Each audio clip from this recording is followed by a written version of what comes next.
আমাদের জাতীয় কবি কাজী নজরুল ইসলাম একটা কবিতাতে বলেছিল না যে আমাদের দেশে হবে সেই ছেলে কবে কথাই না বড় হয়ে কাজে বড় হবে। আসলে আমাদের দেশে এরকম তো একজন ছেলে হয়েছিল ভাই, কিন্তু আমরা তাকে আর বাঁচতে দিলাম কই। যদিও তিনি তার ব্যাকগ্রাউন্ড বা তিনি অনার্সে পড়াশোনা করছেন পলিটিক্যাল সায়েন্স, তবে তার সাহিত্যের প্রতি বা বাংলাদেশের জাতীয় কবি কাজী নজরুল ইসলামের প্রতি তার একটা অগাধ ভালোবাসা বা তার দেশপ্রেমিকমূলক যে সংগ্রামমূলক যে কবিতাগুলো বা চরণগুলো যেগুলো ছিল সেগুলো নিজের সাথে প্রয়োগ করছে এবং দেশকে দেশকে আর কি পরিবর্তনের একটা আমূল চেষ্টা করেছে, কিন্তু সেটা বাস্তবায়ন করে তা দেখাইতে পারলো না। এর আগে তিনি আল্লাহর ডাকা সাড়া দিলেন।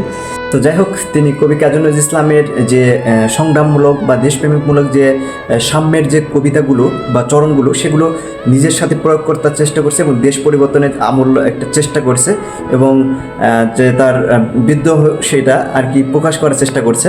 এবং শহীদ হওয়ার বিষয়ে কি বলবো ভাই, একটা মানুষের মধ্যে যদি ন্যূনতম ইমান আমল বা তার প্রতি বিশ্বাস এবং আল্লাহর যে এটা ফয়সালা দিবে সেটি খুব সহজে মেনে নেওয়া, এটা যদি তার মধ্যে যদি না থাকে সে কখনোই আল্লাহর জন্য নিজের জীবন বিসর্জন দিতে পারবে না। দেশের জন্য একটা মানুষ কখনোই তার নিজের জীবন বিলীন দিতে পারবে না। হ্যাঁ।